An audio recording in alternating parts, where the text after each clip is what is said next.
dúvida. Você se incomodaria de ir na estação Arco-Íris buscar ele?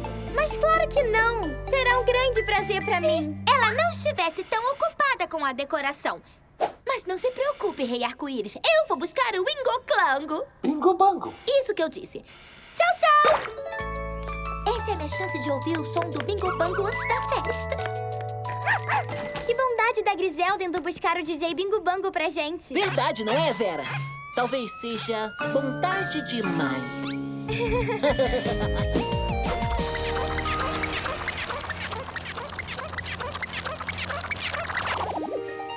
Em nome do Rei Arco-Íris, seja bem-vindo, Bingo-Bango. Obrigado. Hã? O quê? Não, você não. Oh, que gentil. Fruque, para! Oh. Obrigado, cachorrinho. É você, finalmente. Sim, o nome é Bingo Bango. Oi, Blingobango. É Bingo Bango. Foi isso que eu disse. E meu nome é Griselda. Nós estamos muito ansiosos para ouvir sua música na discoteca fabulosa. Que gentil. Eu tô um pouco nervoso, mas pronto pra arrasar. Não se preocupe, quando eu começar a dançar, todas as atenções estarão em mim. Ah, que legal. Eu acho.